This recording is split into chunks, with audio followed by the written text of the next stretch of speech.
Hey, Hoffman, Mr. P here. Today I'm going to show you how to check out eBooks on Destiny Discover. You're already familiar with Destiny Discover, you know how to log in, but just in case you forgot, you go to that login in your app, and remember, you guys need to have the first initial of your first name underscore your last name. You do not need the @student part, and then you're going to put in your password, capital G, 2024-1234 or whatever it might be. I already have my information in there. I click submit, and again, I'm into Destiny Discover. If you forget how to use Destiny Discover or you want to relearn how to access your account, please check out some of our other videos that'll help you out. To get to eBooks on Destiny Discover, you're going to scroll down past all that really good stuff, and you're going to get to the real good stuff down here, eBooks. So we have more than 6 eBooks. I'm going to click on See All, and I can see all the ones I have. Now I like when it says most recent here, this sort by most recent, because that way I can see the new eBooks that Mr. P got in the library.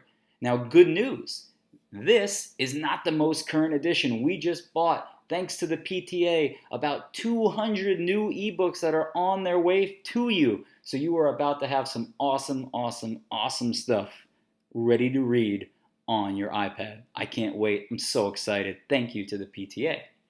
Now, I'm going to scroll down. I see A Tangle of Knots, which is a really good book. We have fiction. We have nonfiction. We have books in Spanish. We have books about the ocean, porcupines, floods. Oh my goodness, all this good stuff. But you know what? I'm in the mood for a fiction book right now.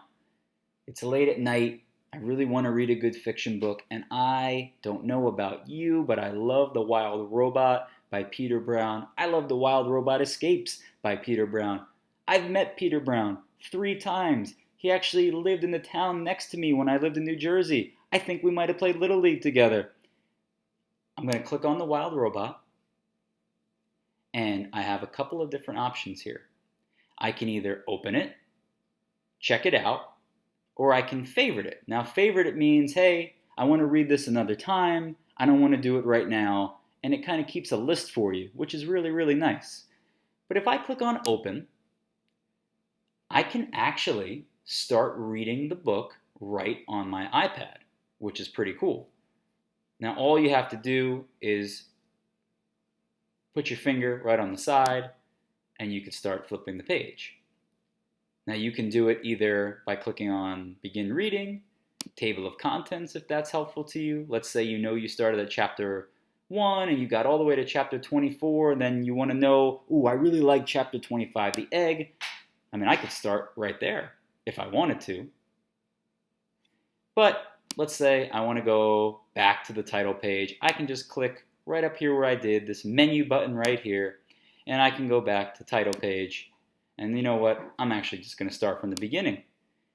Now, you may have noticed that I am able to read this book without checking it out. Now, that's a pretty cool feature, and I actually have to say, if you're somebody that's really good at remembering the last page of a book that you were on, or the last chapter of a book that you were on, I really highly recommend just going to open. It's actually going to be really helpful for you. I'll tell you why in a second. If you notice up here on this little menu bar, I have something that says play. What do you think that's going to do? Yeah, it's going to read it to me. Let's listen. Chapter 3 The robot's computer brain booted up. Her programs began coming online. And then, still packed in her crate, she automatically started to speak. It's kind of funny that this chapter is called The Robot, and it sounds like a robot is talking, doesn't it? But if you would like a little bit of help reading the book, maybe there's some complicated words that are new to you, that's a really good feature that you can use to help you out. So I said use that open feature instead of checking out if you can, or if you're somebody that's really good at remembering where they left off. I'm going to hit close book. And the reason I say that is because really most of these ebooks, as great as they are, the one problem is that only one person can check them out at a time.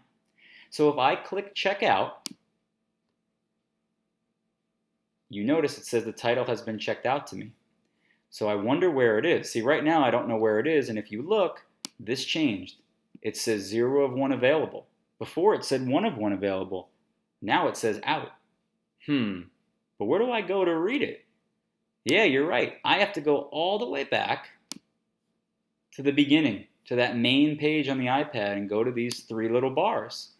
And I'm going to go to checkouts. We already learned how to do that, didn't we? And I bet if I scroll down, there it is, the Wild Robot. So now I can open it up, and the one good difference about checking out an ebook than just opening it and reading it is that I can read this anywhere. Also, I can put a little bookmark. Let's say I'm at chapter 3. Okay, add bookmark. And then it says on September 8th at 7:55 at night, I bookmarked it. So tomorrow when I come back and read, I know exactly where I was. Pretty cool. So let's say I read the whole book, I'm done with it. Well, remember, I go back in, I go into checkouts, I scroll all the way down, I'm done with this book. I want somebody else to be able to have it. I'm going to click on return. And look at that. Magically disappeared. No more ebook. And if I want, I can go back. I can click on Destiny Discover. I can go right back to the main page, scroll all the way down, and see what other ebooks I have that I want to read. Maybe I want to check out A Tangle of Knots by Lisa Graff. Maybe I want to learn about sound waves and communication. Well, I can do all of that right here from eBooks. If you have any questions, please make sure to reach out to Mr. Pucciarello. I would love to help you. Happy reading.